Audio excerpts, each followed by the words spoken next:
Good evening. You are listening live to the Xtreme Movie Show. I'm your host, Rob, broadcasting to you, as always, from the Xtreme Studios in the Pinos Palace, just west of Orlando, Florida. I have from the great Midwest, RDV. I have another generation behind him, the young 20-something Professor Pixel. And because we have a child with us, and our job is to educate him and anybody listening to this show about movies and television and whatever we feel like, we're going to start revisiting some movies that we've done 5 years ago when we launched the channel. We're going to start off the decade of 1980, which a lot of people think the 80s was a shit decade. I thought it was a lot of fun. 70s probably is technically the best, right, guys? But Pixel doesn't know that. So we're just going to talk about 10 films in 1980 in not necessarily any order of greatness, just when they were released. Yep. And not all of us may have seen all these films too. So we just want to hear what you guys think about your sort of stuff too. And we're kind of revisiting all this too. That way Pixel can get some of it, and with the engagement of the audience, come up with some movies they want to do, because there's some great ones on here like Used Cars that aren't on this list, and there's probably some on the list that you guys could be like, how the fuck could you not have this on there, brah, I don't get it. And that's fine. RDV, give me something. Well, I just want to point out that the reason what we have here is also our faves put together and by the month they're released. So yeah.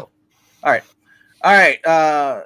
Going in, our first pick came out in February 1st. Some say it's bad. It's a bad time to drive when this movie's on, but I'll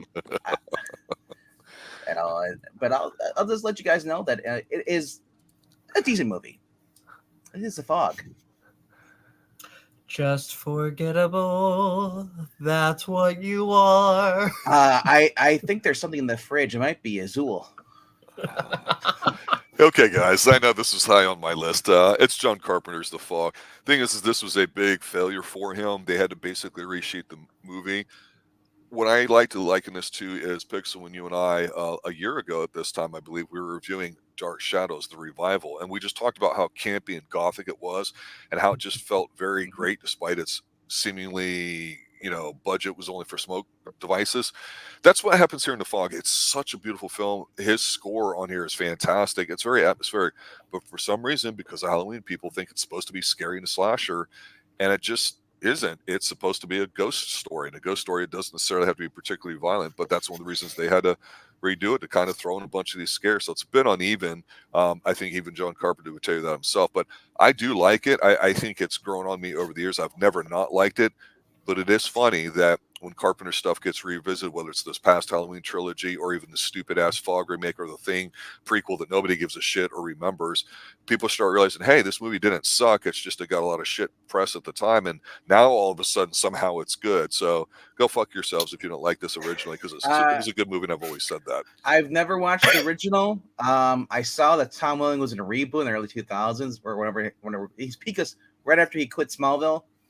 I had no interest in it. But then again, I said the same thing about My Bloody Valentine. I saw the stupid remake come out, and I said, like, this looks stupid.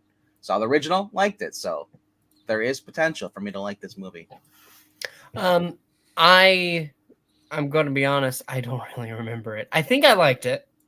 It's a foggy memory. But yeah, I have a very foggy memory. But just forgettable. That's what you are. For me, yeah, I really don't remember The Fog. Because we talked about it before we started, and we said, I don't know. Rob said, I don't know if we reviewed this one on here. I was like, I think so, but so let me jog your memory, since I read the synopsis the other day. Basically, as fog rolls into town, and it's a supernatural kind of fog, and I'm guessing there's ghosts, and then people die. Yeah, so the whole story, honestly, is the first 5 minutes, because there's a guy, and I'm like, I know who this dude is, and his name is John Houseman, and he talks like this, and he tells kids a ghost story. And what it is there were people on the ship, and they wanted to land in town because there was a storm like 100 years ago, and I think they wouldn't let them, and there was like, I don't know which one was a leprechaun. It might have been the people on the ship. So the ghosts on the ship wanted revenge on the town, and so it was basically like 100 years to the date that stuff was going to happen. So heads were going to roll, literally, and they do. And so it's got the revenge angle for it, and I still think it looks great, but it's an atmosphere piece. But the thing with John Houseman, when he sets it up, I will put this out there in front of everybody with zero shame. I think it's one of the best opening to any of these types of movies because the old campfire story, whether it's Friday the 13th or something other, it doesn't do anything for the film. This guy, John Houseman, was the paper chase guy. He was the Smith Barney dude that basically talked about research for investment firms. He's up there with Orson Welles in terms of theater availability and talent, stuff like that. The guy was a stud, no shit. And the way he delivers this, I'm going, I have yet to see a movie in the past 10, 20 years that does it. Everybody goes, well, I want Morgan Freeman to narrate my movie or this or that. And that's it. And it's like, oh man, to get somebody like him to start you off with the great music and get you in, I don't see that often. That opening gambit that we talk about, guys, that Yeah. look.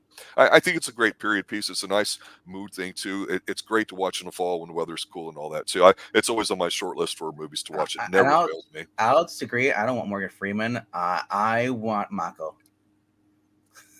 I want the Conan the Barbarian opening. Well, I mean, you got that soundtrack, which is one of the best of all time. I know. I mean, how can you go wrong? Yeah. So that's the fog for us. I assume you guys have nothing more to say. Like I said, some of us haven't seen it, so this is Jamie Lee Curtis. Absolutely. Okay. Yeah. She's in it. And Tom Atkins too with his mustache. Nice. Just saying. And Hal Holbrook. They've got people in here. Don't they hook up?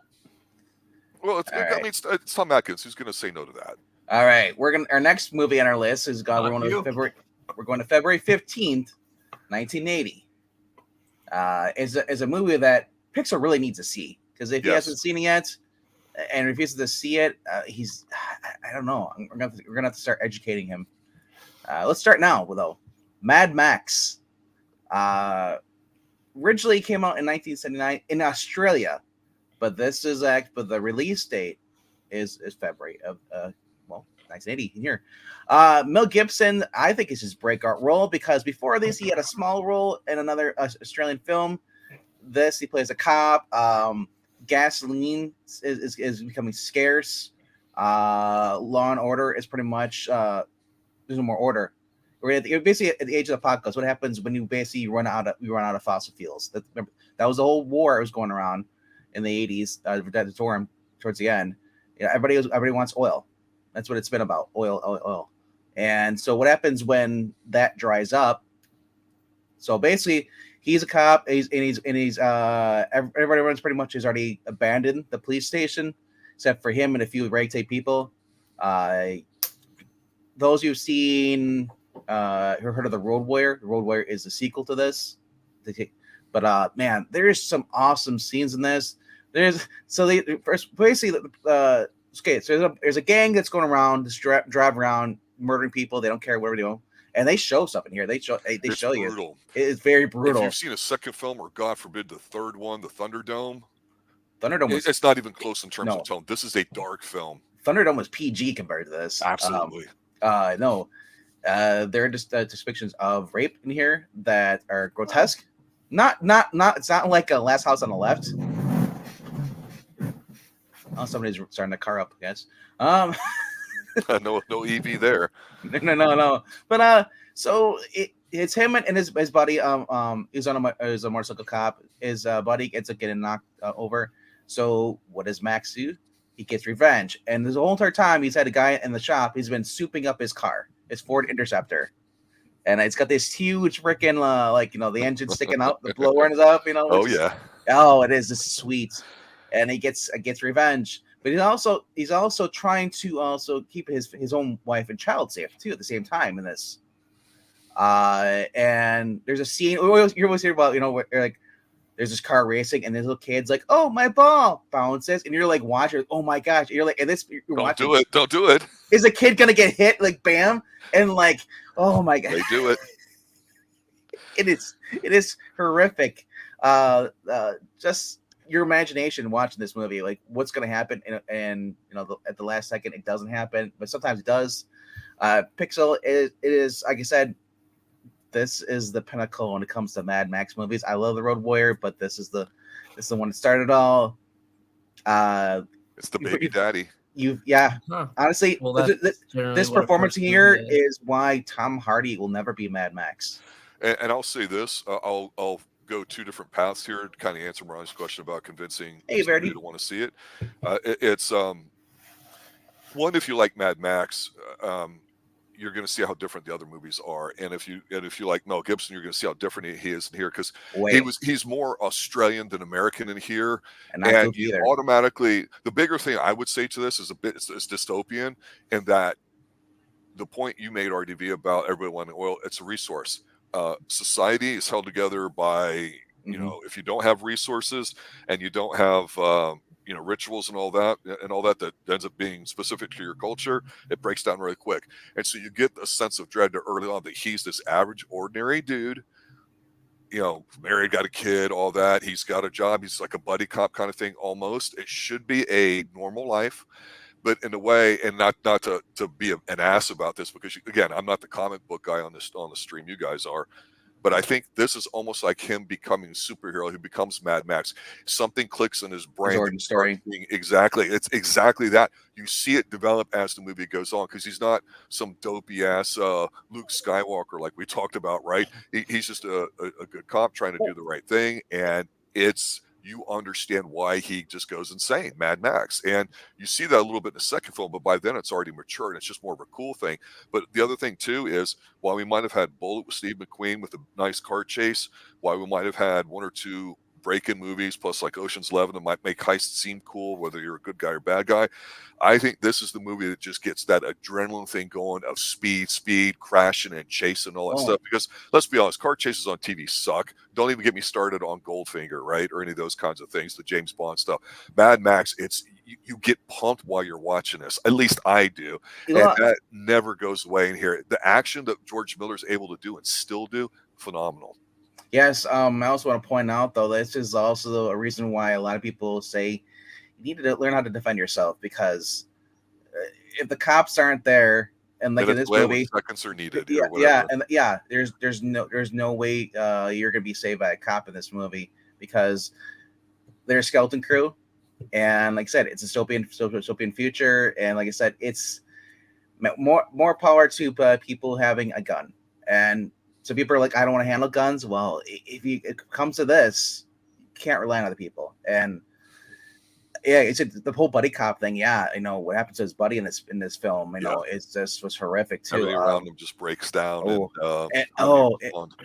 Yeah, but you said though. But anyway, like I said, this is 1980. So that's the other thing too, is that it's all shot in Australia, in the deserts. So and it takes a while to get used to it. It's like he's driving. He's on the wrong side of the car. Right? It's not Los Angeles or New York or Chicago or something, right? It looks different, right? Yep.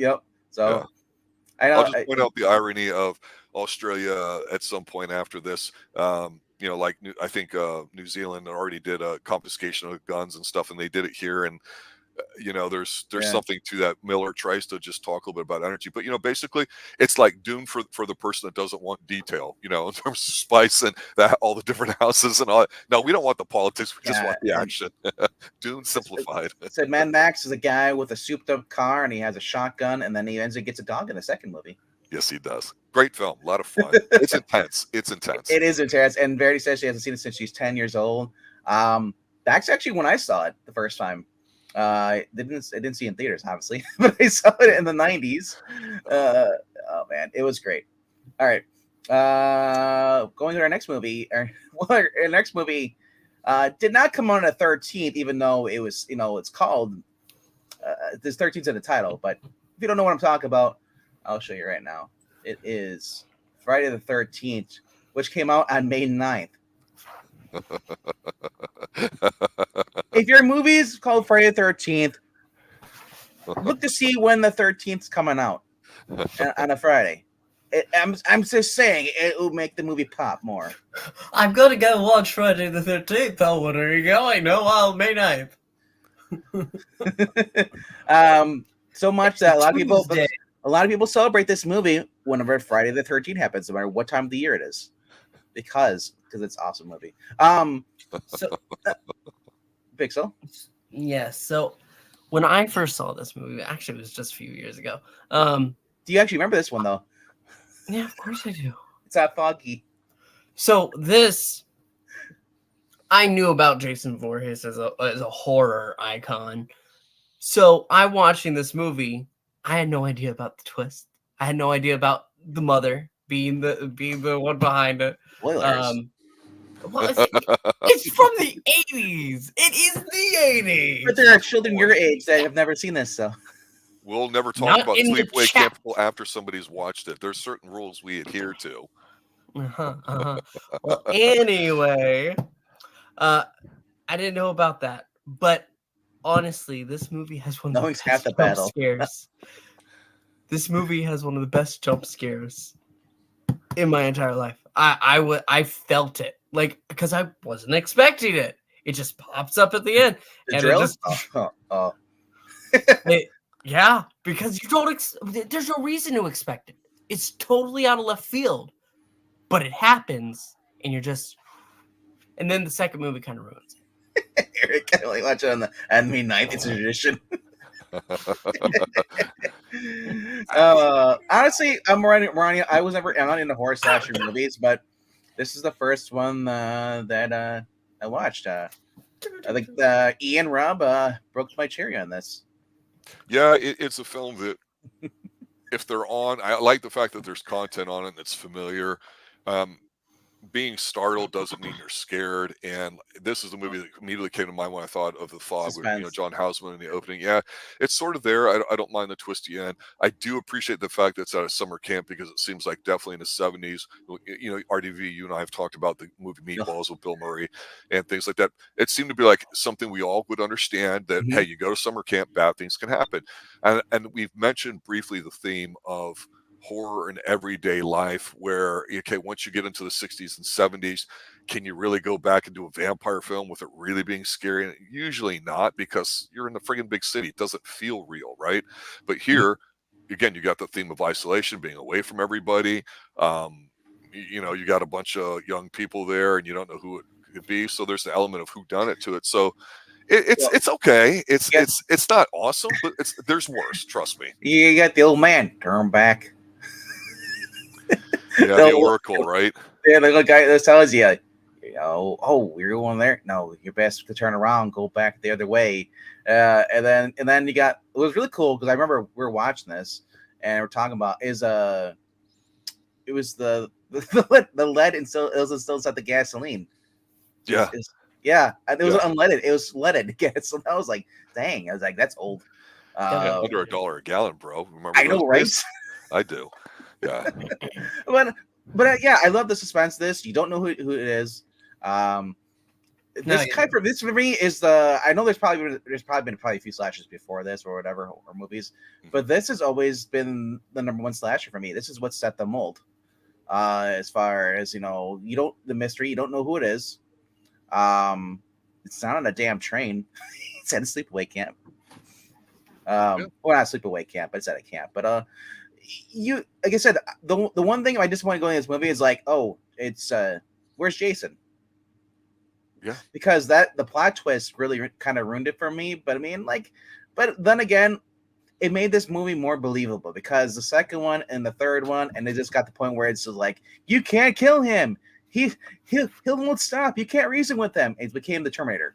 But no, that first one, he's a drowned phantom, basically. He pops out of the water to. Well, no, the first one it's not. It's a cautionary tale of woe that nobody likes to mention. That's single moms need to be more responsible with their children and just not leave them unattended. Because if you don't, then bad things can and do happen. And we've got the whole decade of the 80s and this whole franchise to remind us of that. Really. Yeah. Like I said, his mother is very loving in this movie. Kevin Bacon gets screwed. Literally. Yeah. Just the whole everything from the first kill. The girl, gets killed, and they're like, okay, who killed her? It's like, you're not even at the camp yet.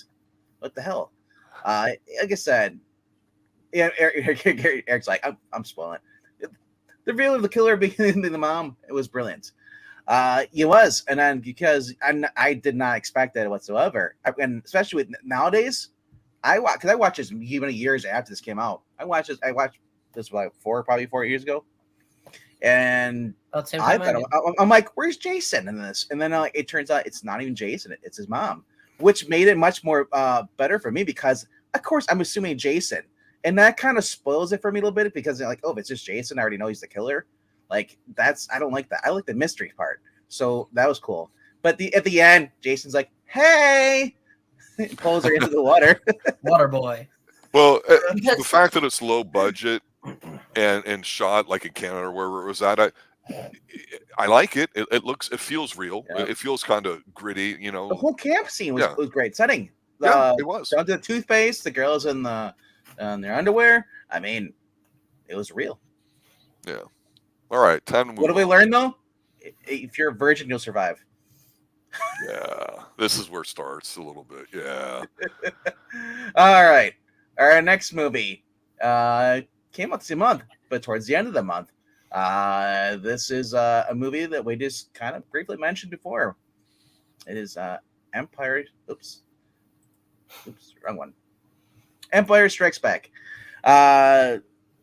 Man, now we talked about Mad Max being the main star. Luke Skywalker is supposed to be the main star, I thought. I'm not sure because Han Solo, to me, has always been the main star of these movies.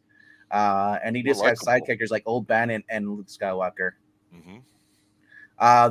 They give Luke more screen time than is by himself, just so he can crawl inside an animal and have his warm liquid bath when he comes out with constant powers.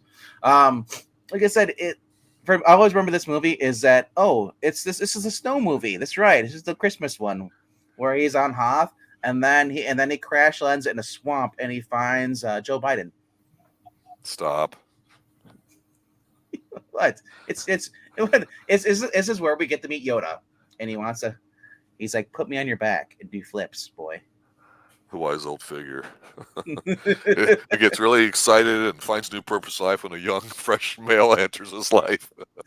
And he's got that Arthur C. Clarke thing going on, and that's a joke you guys don't need to hear. Sorry. Yeah, it's my problem again is like we talked about last week when we were doing a matchup of movies from here to kind of get everybody's appetite wet for this list is, to your point with Luke, it's obviously he's grown, which is the whole point, but we care about everything else going on in here, don't we? It's a me. Thank me, no. Sorry. Yeah. I don't have too much to add. It's a solid film. I know everybody loves it. Pixel, anything to add to this? You don't want to get me started on Star Wars. Obviously, I love it. Whoa! It's not Star Wars. Sorry, this is Empire Strikes Back. Shut your mouth. No. If you're gonna call it what it is. A Star Wars movie. The Star Wars saga continues. It's a Star Wars movie. But it's not called Star Wars. It's called The Empire Strikes Back. And that's what the one before that's called A New Hope. The best thing that summed up the whole Star Wars thing to me, honestly, was Bill Murray at Saturday Night Live doing was it Nick, the lounge singer, and he's doing Star Wars standing next there. And I thought, that sums up my feelings for this perfectly. I love Star Wars. It's no fan. I am the nerd here. So yeah, I love this movie. It's great. But I don't actually know if I'd say it's my favorite of the trilogy. But it's definitely one of my favorite movies that came out in the year 1980. You think of 1980, you're definitely going to think of this film. Yeah, go see it. Next. Next. Well, because it was in our movie Thunderdome last week. Yeah. The next came out about not 3 days later than that, which really confused me. And I looked it up. I was like, what they must have had like a Wednesday and a Friday showing or Saturday showing. But anyway, our next one is The Shining, coming out on May 23rd. Here's Johnny. You just think of the Cookie Monster. Where's my cookie? There's a lot of memes they have for this. This is great. This is another movie I've never seen. Obviously, this is probably Rob's pick because I don't think Pixel's seen this either. I've seen this. Right? I've seen parts of it. What are you talking about? I don't know, Pixel. I don't know what you've seen, what you haven't seen. You don't confide in me. I haven't read your diaries. They're journals. No, I've seen The Shining, but I like The Shining fine enough. I mean, occasionally I scroll across that picture of him frozen in the snow, and I'm like, oh yeah, I saw this. Every time it's on the freaking TV, it's always a little kid hopping through the snow. I'm like, and then He's like, On the oh little shit, Dad's coming. bicycle. And then he coughs back and he slowly steps through the snow. And like by that time he would have found him, his little ass. All work, no play makes Pixel a dull boy. All Publix is play. All right, but Rob, take us away. Tell us So your favorite movie. I didn't think Pixel you would have liked it because it's a Kubrick film, and every time I bring up Kubrick here, everybody seems to hate that. But I think it looks great. It creeped the hell out of me growing up. I think it's a mature kind of ghost story. I didn't really know about Jack Nicholson as a kid seeing this film, what he really was and everything too, and people go back to it. It was very interesting from a family perspective to watch this guy just break down a little bit. And as an adult watching it again, besides looking at things differently, you can understand why he would take that kind of job, and you can understand how the wife at that time was always a woman that was supposedly just sort of sitting there in the background for the most part. Whether you agree with that or not, it's definitely very important to the film. But to me, it's almost like a funny film in a way. Like you get worked at the end, and you're like, well, what the fuck happened? And then you're like, oh, okay. But that continuously sense of dread, even just from the opening scene of the driving through with that wonderful opening shot. I mean, it sets you up for something like it, and it stands in contrast to what was starting to get really popular, which were slasher films. So you had your cheap thrills, which aren't scary, but anybody can break a window at a moment's notice, and you're going to jump, but that doesn't mean it's scary. And then you have something like The Shining that makes you go, "Fuck, this is so slow. What is going on here? What's with the old woman? What's this is gross. What's going on?" And you realize later, what's with the painting in the bar? Yeah, it's a ghost story, and you realize, okay, it's kind of cool. So it's I enjoy something like this a lot more than I would Friday the 13th, but it depends, I think, on what mood you're in with it. And if you haven't seen it, it's one of those films that really divided a lot of people, whether they thought it was really great or really not. About 4 or 5 years ago, I think they had I don't know if it was a sequel or whatever, Dr. Sleep. I actually thought that was decent. It was solid for what it was, considering how long ago this movie was, right? So it's been, over 30 years? I didn't mind that one at all. I was kind of surprised. And Stephen King was one of the guys, too, that with Salem's Lot, which obviously we reviewed, and a few other films, that people were so passionate to see Stephen King's books be made into movies. John Carpenter's was attached to a lot of them. Not very really many went through for whatever reasons, but it was something that people were clamoring for. So when this came out, it was like really a big deal. I mean, I still think it's a great film. It may not be a fun film, but that doesn't have to be for you to enjoy it. I definitely, it's a film. If you love film, you should got to see this film. You really do. And here at the Xtreme Movie Show, we're just like style. We don't want no cheap thrills. No, I'll take cheap thrills because sometimes they're the best thrills. But her name is Sia. You heard it both ways. I've heard of I get a lot. I just want to say, Eyes Wide Shut's a great film for a lot of reasons, and people dork on that too. But that's a Kubrick, movie, everything right? I've seen from him, it's just I go, man, it's like you're like, man, this guy's so good. I mean, Eyes Wide Shut, that's a Christmas movie, right? Has nothing to do with Christmas. What? I thought it was presents, and just mom and dad having fun. It's about mom and dad needing to learn how to have fun again. What's interesting about this movie is how Stephen King feels about this movie, though. Like, I saw a quote today that reminded me about how his feelings. Like, he said, well, Kubrick decided to go away from how evil the hotel itself is and make it more about the characters, which is a choice. Well, and King too will tell you that he went years being, drunk and on coke and not remembering stuff and writing books. And the old Saturday Night Live joke of him is, him being interviewed on television. He's typing really fast, and they're asking questions, and he's typing like 100 words a minute, which means nothing to people today. But back then, anything over 50, 60 was good. And then he stops for a second. And he goes, and they're like, "What's wrong?" And he goes, "Brain freeze." And then he goes back to it because he turned out such long novels, and he's known for being a great character writer. And the whole small town thing that Pixel, you and I talked about with Twin Peaks, the layers of secrets that get revealed. King really made that in there, and people really liked that. And a lot of people thought King's writings were garbage and shit and overindulgent and not needed and unnecessary. But like Kubrick, he had his own vision of stuff, and I don't know. King's not really happy with a lot of his stuff that made it, but his short stories honestly are probably some of the best out there, better than his long horror ones, really. Right. And we'll be talking more King on here, I'm sure. But yeah, Kubrick, even if this one had nothing to do with Stephen King, would still be a great film. All right, now we're going to jump a month ahead to June 20th, where we get two SNL guys. decided to go and make their own movie. So I'm not gonna lie, I've seen like bits of this movie, but I've never seen the full thing. So I have nothing to say. How much for your daughter? How much for the wife? Let me say this. I liked it as a kid. I could care less if it's on right now. I love it, man. Takes place in Yeah. Milwaukee and Chicago, man. I love it. It's you got John Goodman here. Like I said, it's John Belushi. Sorry, and John Belushi. But I thought, oh, no, wait, hold on. I confused John Candy and John Goodman for a second there. John Candy, Carrie Fisher, Aretha Franklin. Like I said, it's just a overall basic. Let's get the band back together, okay? And along the way, it's just the most craziest, insane things happen. The car chase, going through the mall.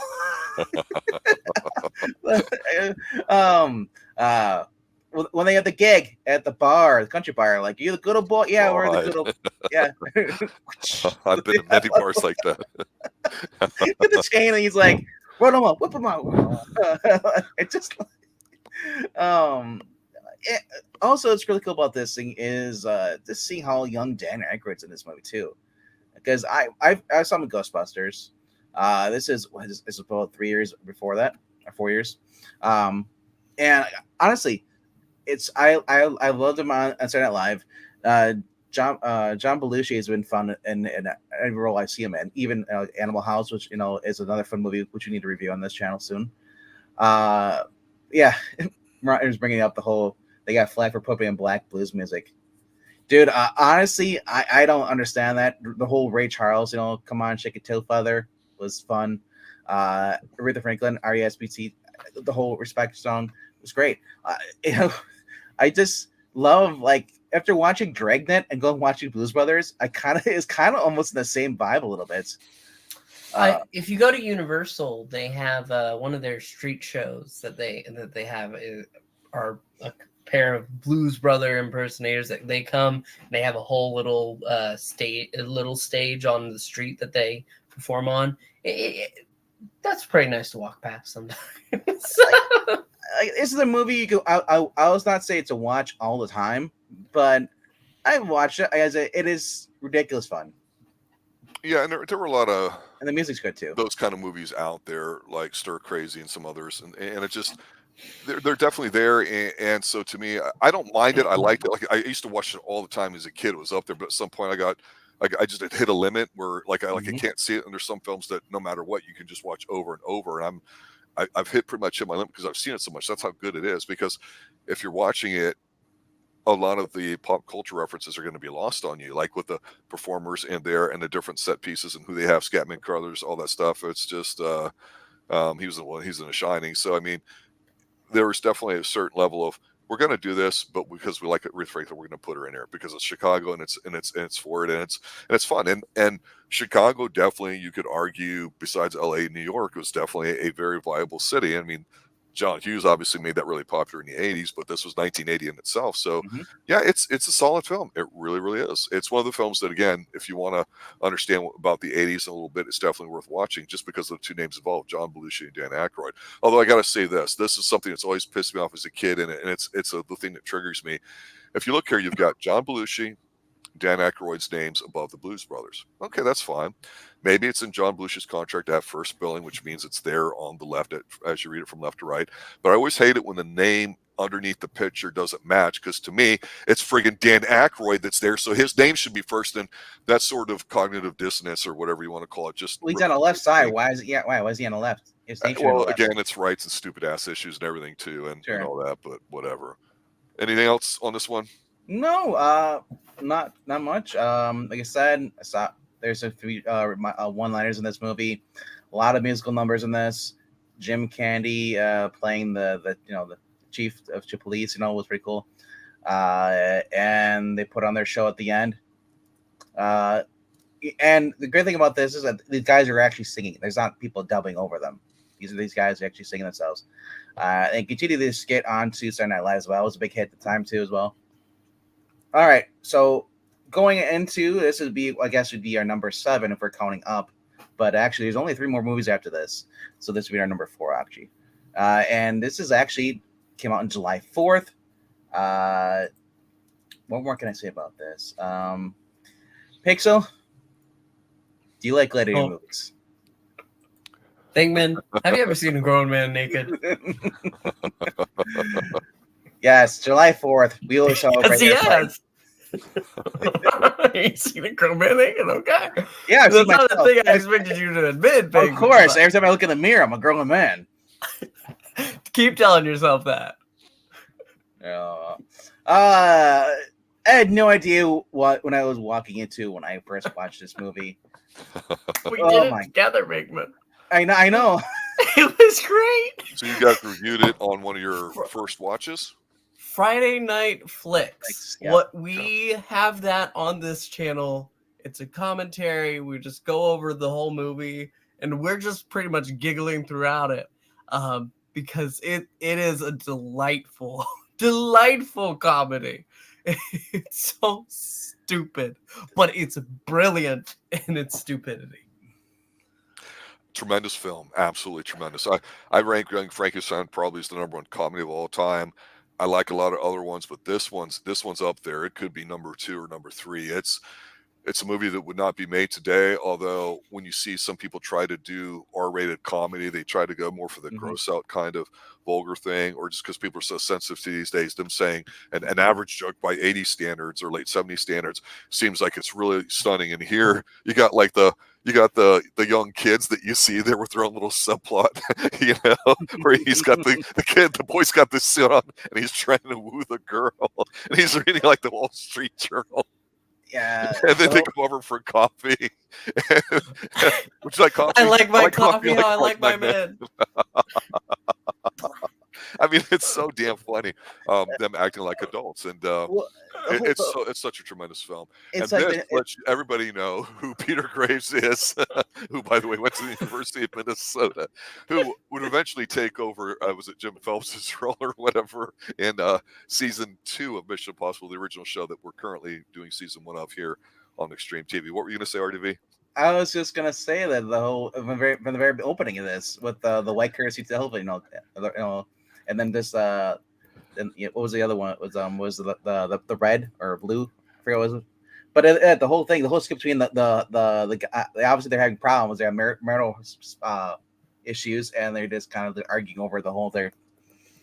It's like the jokes from the very beginning all the way to the end, laughing. Leslie Nielsen's in there too. Oh, he's just so good. God, oh my gosh, so he's like the straight guy. He's like, I'm so somebody take over and just keep punching a line, just keep punching the nun. And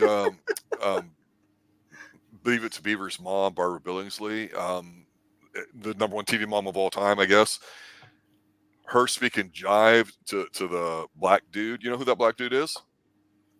That was Samuel Jackson. Oh, that's Samuel Jackson. Just there were saying. No snakes on this plane. There wasn't there either. Wasn't there also a basketball player? Too? Kareem Abdul-Jabbar. Yeah. One of the best centers of all time. Not the best, but one of. Yeah, number 33. Yeah, it's got so many cultural references that at the time that makes it funny. I don't know that a lot of them have that these days. Psych, the TV show on USA, was good for that. But you had to know a lot of them. They overdid it with 80s and 90s stuff too. Yeah, Airplane. Oh my God, what a tremendous funny film. It's hysterical. I don't know how young people today would think it's funny or not, Big. So I have no idea. Triggered, I think most people. Look at TikTok. That's comedy that's out right now. Oh boy. Yeah. Eric says listen. Hold on. I wasn't done talking. Let me speak. Eric said he wanted to be on the. He says I should have been on this episode. Eric, you could have reached out anytime you wanted to. We've had this up there listed. Also, but you're more than welcome to join us for 1981 next Sunday. Yeah, just so everybody knows, while everybody's here in chat, just kind of say it. We're kind of redoing some older content here because Pixels hasn't been around for a lot of it, but also because it's time to revisit stuff. So what we're going to do Tuesday is drop 2 movies from 1981, like a movie Thunderdome. 2 movies enter. We talk about which one is good or bad, and kind of fight about it. Yeah. And then those 2 movies would be from 1981. And then next Sunday we're going to do another top 10 of 1981, because what we're going to do is we're going to kind of see which films trigger people to have some interest in it. If we haven't reviewed them, we're going to put that on our short list to review after doing it. So we want to start off doing the 80s decade because we like to say we're an 80s based channel. So we'll ultimately be redoing the 70s at some point, and then of course the 90s, the aughts, and everything else there too. So that's kind of what we're doing here. So it's a lot of fun, and we got a few more to keep going too. Now, as much as I just want to say, honestly, I wish I not defending TikTok. It's not good. But what a lot of channels do is they post clips from movies and TV shows, and you see a level of engagement with clips from Airplane, for example, and it's positive engagement. It's not just, oh, this is unacceptable, but just like the one, I like my coffee how I like my men black, and it's the kids talking. It's funny. It's genuinely funny. So that's all I'm saying. Yeah, but I gotta tell you right now that probably 90% of the comments you see in some of these older movies are not by younger people. It's probably by people who actually watch it in theaters. So you're saying that TikTok is populated by old people? Well, what TikTok, does that say about you? TikTok is just people just mimicking other people, stealing other ideas, and I'm gonna do this. You'll find like 30 TikToks with the same joke. No, I mean, yeah, there's no doubt about trends, right. But anyway, that happens on Twitter too. Speaking of trending, this movie should be trending always. The guy in it has a nice hat. He also has a Coke that costs $1. Highway robbery. That was expensive at the time. Yeah. So we're going. Without further ado, we're gonna go to July 25th. My favorite movie on this whole entire list, and I gotta say, I like this more than Airplane. It's just the way it fell. It came out a month later, or a couple weeks later, and dude, Caddyshack. Wow, it's probably the first. Here in Florida. This is the first R-rated movie I watched as a kid. I got it as a VHS for Christmas. But my sister, who, and my apparently doesn't pay attention to the back of the box, the corner by the VHS. You look to see what the rating is and tells you what's in the movie.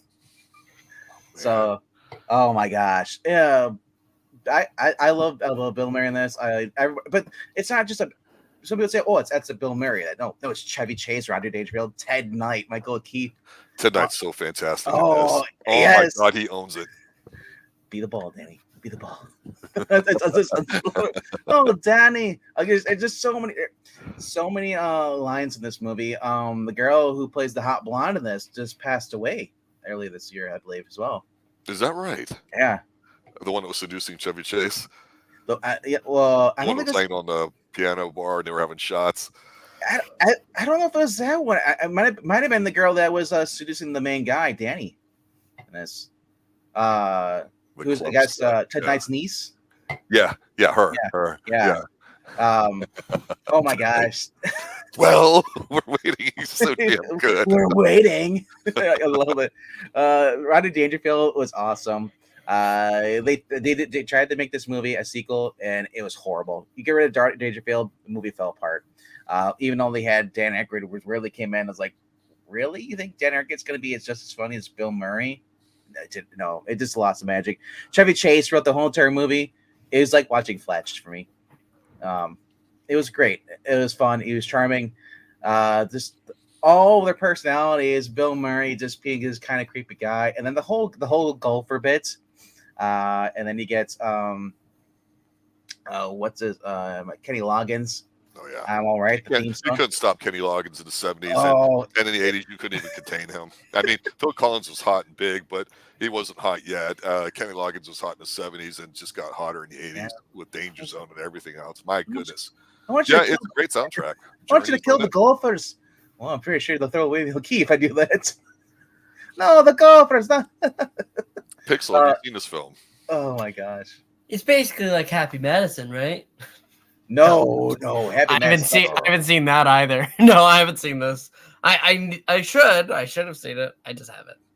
So I'll say this. One of the things that I think a lot of people like we mentioned earlier when we were talking about Stephen King and his books becoming movies and everything else that we want to see translated, whether it's comic books turning into movies and all these trends, is that I like seeing what I like to call, loosely speaking, culture films, where you're taking the culture of the country club, in this specific case a golf one, and Florida is the capital of golf here in the United States. It's just a fact. Despite even Tiger Woods' popularity the past 20 to 30 years, it's on a downhill trend. But forever, that's people would design neighborhoods around golf courses here in Central Florida. There's literally hundreds of them everywhere. I'm not saying golf is great or not or what, but you realize old people play two things, either tennis or golf. And to see all the little ins and outs of what happens at a country club, which are really by the people that work there, not by the people that go there, that would be a boring story. So that's why when we see the guys, figure out, okay, guys, this person's a cheap bastard, no matter what kind of expensive job they got, I don't want to work right with them. I want to do this and that. It was always fun because growing up with people that worked on golf clubs, you'd hear all these stories and stuff. So these things that have like an inside look on it too, I think are really interesting to see. And, there's another theme for this year. Comedies, movies that are just fun to go see. This is a summer comedy. It's about a summer thing. It came out at the right time. It's got a lot of the right people that were hot at the time. A great ensemble cast. Again, a great movie to go, okay, this kind of represents 1980 and the vibes that were going on. It is. I've seen this movie a lot more than I've seen Blues Brothers. I mean, I really have. It's better than both. Yeah, it just kind of makes you grin. Maybe you don't laugh out loud about it because you know the jokes and what's coming. Hey, Rob. When you got timing and everything, it's perfect. Hey, Rob, what's that sign say? I don't know. No bare feet. Oh, no fighting. I'll bet you $5 he picks his nose. I'll bet you $5 he eats it. Oh, dude, I never noticed on the top of the poster that there is a giant gophers up there. I never noticed it all these years. I'm like, oh, wow. Oh my gosh. It's Ted Knight's just, there's those guys there with their daughters. The Baby Ruth scene. But here's the thing: we can talk comedy all we want, but really, you are introduced to all these different characters first. And I'll always say it always starts with characters and stuff. That's why you might see a bunch of half-naked teenage girls that might make you go, ooh, but if their characters aren't somewhat developed or whatever, you don't really give a shit about them. That's where slashers really kind of failed it and made it not funny. And this movie, you knew who the characters were, and they were played by comics that had been around for a very long time for the most part. It's a tremendous film. I'm not just saying the whole caddies. It's all it is. It's a golf course. You follow the caddies. There's one main caddy, Danny, who's like learning he wants to be a golfer. Rodney Dangerfield, because the wild card comes in and he's just gonna play Journey. It's just, I love it. You get Bill Murray as the goofy groundskeeper, and obviously you got Chevy Chase is just a guy who he's one of the members, and he's he's kind of out there, but he's just trying to get laid. He's a party guy. All these talented guys are. That's what's gonna happen. It comes easy to him. What was it? What was this? Was it Ruford or what was? I can't remember what his nephew was. Ted Knight's nephew. No, but all I remember is that this would make me gross about cigarettes and alcohol. Is like he go and there's Russell, I think his name was, or something. He basically goes and he's stealing drinks from the bar, and he goes. This lady sits down, grabs her glass of scotch and starts to drink it, and then he's opens his mouth and there's a cigarette butt, and he quickly runs out. There's this couple getting out of their car. The valet's picking it up, and he just pukes right through the sunroof. People would put the cigarettes out in drinks all the time, and if that's never happened to you, I mean, you'll just never know how disgusting that is. Cigarettes are. Well, I missed them in film and TV. All right. Number one, just bringing up an interesting point about Caddyshack versus Airplane or Blues Brothers. Just as a side, it's either Caddyshack or Airplane, but probably Airplane 1, Caddyshack 2, and Blues Brothers 3 for me in terms of funniness. I never found John Candy that funny. Or not John Candy, John, what's his face? He's better in Animal House to me. Yeah, I don't know if it was the drugs catch up to him at this time, but still like them all a lot. But the point is they're three really good films, and they're all comedies, right? And the one last little quick thing about this too is there is the whole thing about the right way when you're a young person to move forward. Do you suck it up, and do what the adult guys tell you to do and control you, or do you follow your own lead and all that? And that's what the whole golf thing is about. And we've seen this with a lot of 70s and 80s films there too about, making your own choice and what's important. You don't get that in movies today. Right. All right. All right. Our next movie is our second last movie. It came out on August 8th, 1980. This is another one of Rob's picks. It is one reviewed on this channel, and it just stars. I'll just say it. It's a Chuck Norris movie. Ninja. Pixel, have you seen any Chuck Norris movie? Well, I've seen. Yes. Have you seen The Octagon? No. You need to go see The Octagon. It's one of the best ninja movies of all time. Believe RDV, pop that- quiz. What's the best ninja movie of all time? Octagon, bro. It's Revenge of the Ninja. The second best one is Enter the Ninja with Franco Nero and the Ninja Trilogy. And this is the third best ninja movie. This says Lee Van Cleef in it, though, bro. That is true. It's got a wild card to it. Yeah. So take it away, Rob.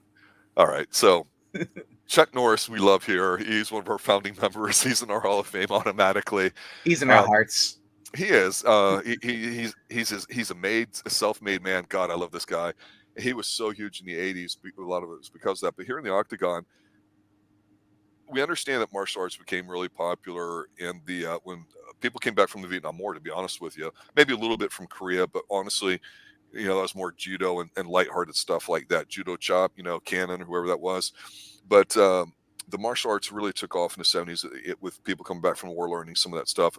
People like Chuck Norris coming back, opening up his own dojo and all that. And he's legit. Not the biggest guy in the world, but legit.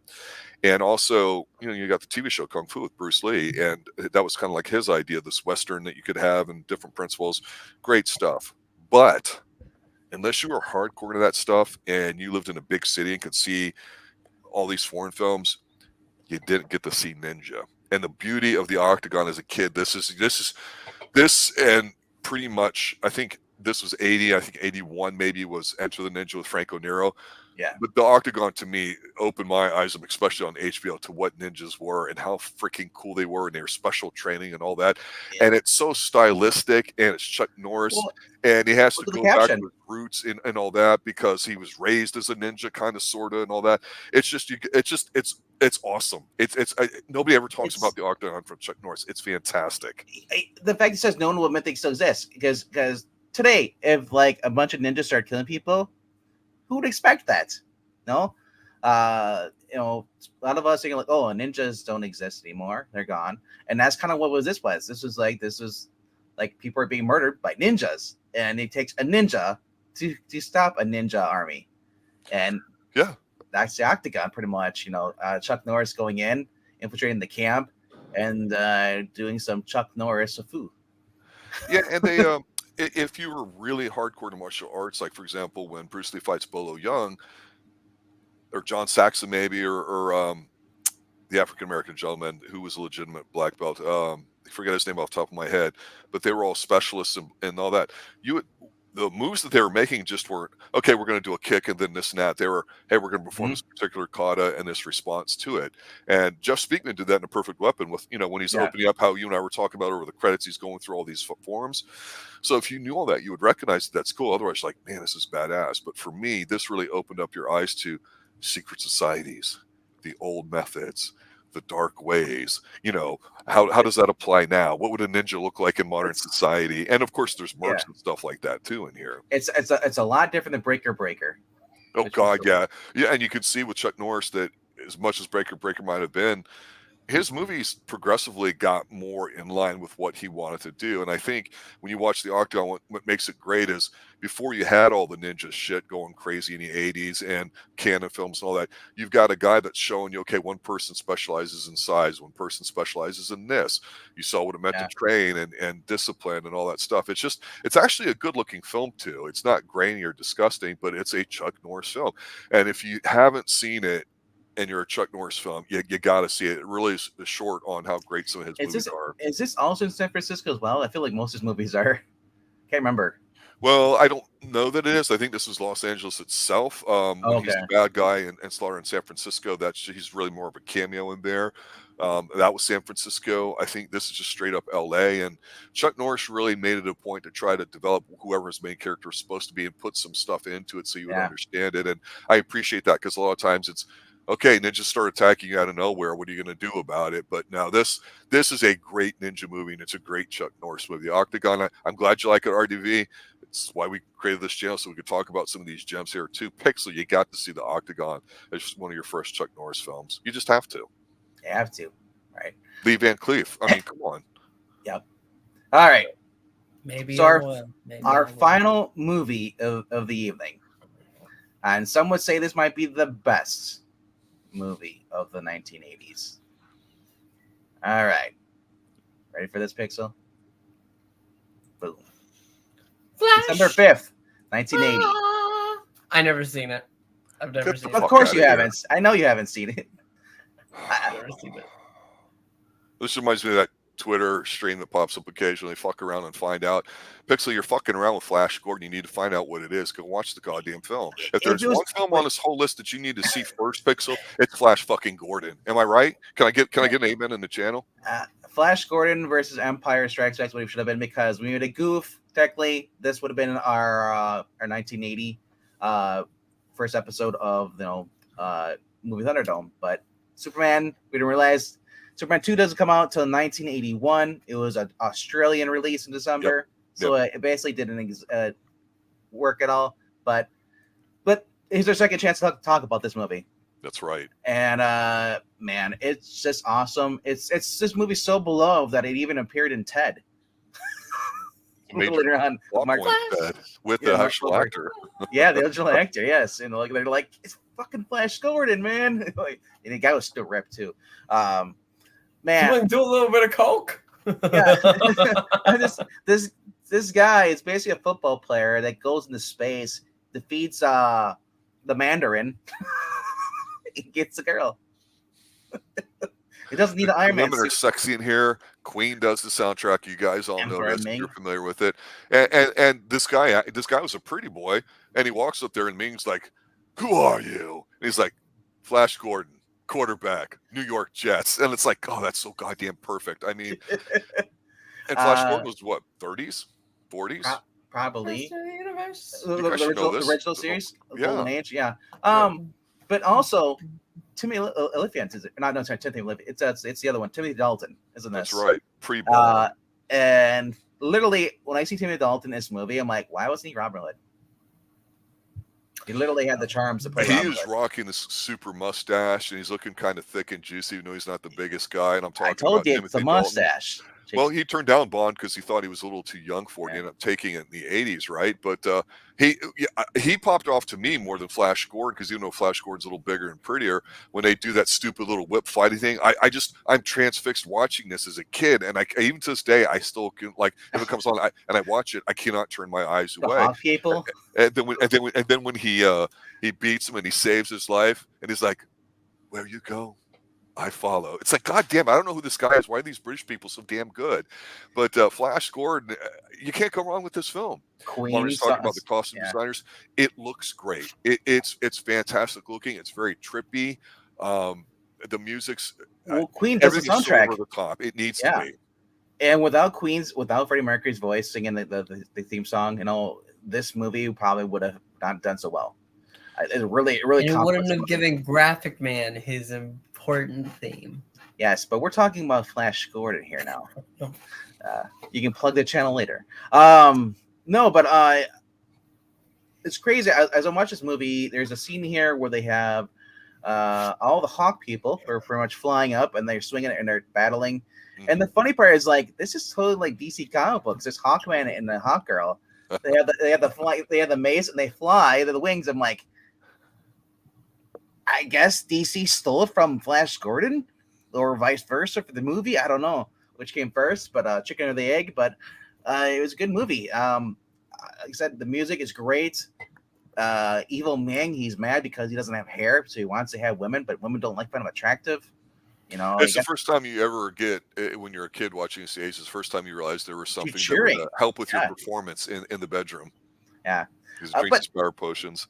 Yeah, but like I said, he's like, this whole movie, you're as a kid, you're just like, oh my gosh, the music, you're cheering and they're swinging the swords, all that stuff. Honestly, like I said, this is Superman 2 is not in here, so Empire Strikes Back or Flash Gordon. As much as I like Yoda sniffing, Luke, I gotta go with Flash Gordon. Killer soundtrack, killer fights. Timothy Dalton in here. It just was just fun, and it's Golden Age hero. Yeah, and you know what? And it's simple as the costumes too. It's clean enough that if you're a young kid, you can watch it.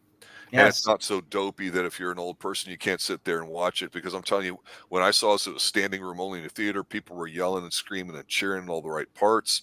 One girl that tries to, Ming's daughter that tries to seduce Flash in there and has got the telepathy helmet on. He's like, oh my God, this girl's really turning me on. I mean, it's clean and all that too. Yeah. But when she's all arched up on her belly and all that too, and they're torturing her and whipping her, as a kid, I'm like, this is still kind of hot and erotic. And then you get the most devastating line I ever remembered out of any 80s torture scene, and that's when Ming just kind of leans over to her, even though it's his own daughter. He says, "Bring me the boar worms." Oh, not the boar worms! And I'm like, that was more terrifying than the thing burrowing into Chekhov's ear in Wrath of Khan. That's cool, and I still like it, but the boar worms is still the best. So what's really clear about this is when they talk about the Ming Dynasty in history class. I always go back to Flash. Yes. and tell me if this is stupid. It's got that like Hammer horror films, very flashy, colorful thing. Like the lights are very brilliant. I don't know how to explain it with the reds and the greens and the glows and all that stuff. It's not digital. It's very. They said, as Ronnie said, this was a golden age stuff. They're going back. They had the comic book strips, and then in the Daily Sunday, serials and stuff. And then it finally got to this, and this was just like, holy crap! Now, if is this Paramount or is it who is this that did this? But if WB and Disney could actually pay this attention to detail, they'd get more respect from the fans. But they'd rather ignore the source material.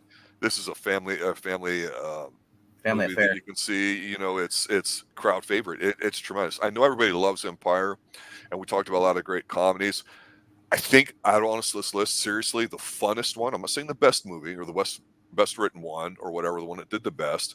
But of all the films that we talked about, this one, watching as a viewer, I think it's the funnest film out of all of them. That's not like it is. This is no particular order necessarily. We're going by chronologically when they're released. But this movie is just so damn fun. It's incredible. I can watch this and Caddyshack and any day of the week. Yeah. Mad Max, I wait a couple years in between. I'm kind of scared to watch it now because that's kind of where we're going to whenever I see what's going on in the world right now. I'm like, this reminds me, I gotta soup up a Ford. And Pixel, you've never seen this, have you? No, not at all. This is Octagon and Flash Gordon. After that, then we'll allow you to watch other movies from 1980. I think we'll have to do a review of this Pixel with you. Flash. But that is it for our movies of the week, or sorry, not for the year. That's right. We're not doing any more for the year. Goodbye. This year in review with 1980. Man, fun movie. Fun time just doing these. Hope you guys had fun as well. I know we got up to 7 people watching. It seems like it's must be a really good big hit because people do like talking about 80s movies and top 10s. That being said, if you haven't already done so, please subscribe. And if you are subscribed, if you can, click like, leave a comment down below, and let us know what movie you on this whole entire what we showed here 1 through 10. What did you think was the best? What's your favorites? And if you have any comments or concerns, also leave that down below and in our comments or videos. We do ask that you go back and watch some of our older our shows because we do need the watch time, even though we're at 1,000. We really need the watch time, and we're trying to be more active for you guys, get more content out. We had Thursdays recently, so we have Tuesdays, Thursdays, and Sundays. This started off as a hobby and has undergone some changes in structure, obviously, for whatever reasons, and that's fine. But 4 or 5 years into it, we feel like there's an audience for it, so we're trying to spend a bit more time on it and have fun with it. And so we appreciate the engagement everybody has too. And besides showing up and listening, I think one of the best things that you can do that helps us out is to let other people know that may find us fun to talk to in our unique approach.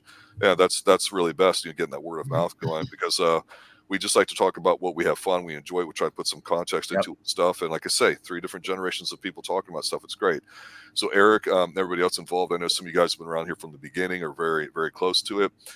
Certainly have no issues, obviously, coming on. We wanted to test run this tonight, see how it was going. So these are usually posted ahead of time, and we're going to be doing, like I say, at least a decade of the 80s and see how that goes. Well, that'll give us a few months worth of seeing how this progresses, and if we get more engagement, more people, because now you guys know, hey, next Sunday, 1981, we're going to check that out too. Pixel's going to come up with some films that maybe he hasn't seen. It might get a little rough, because it's been a while since I watched some of these movies, so talk about them. So Octagon, like I saw that 3 or 4 years ago. I'm just like Pixel. That was The Fog for me this week. Yeah. And it happens, right? I mean, that's why we talk about the films, because sometimes talking about them, we go, hey, that's really good, or it's not. Hey, I'm looking forward to watching this. It happens to all of us. I have pills for it. I'm getting that age. All right. With that being said, Rob, you only have one more thing to say, right? I do, but do you got anything you need to plug? We're gonna go over on Pixel and I over on Geeky Puppet Show. Read some Donald Duck and some more Justice League International. So check out those starting in a few minutes. Geeky Puppet Show.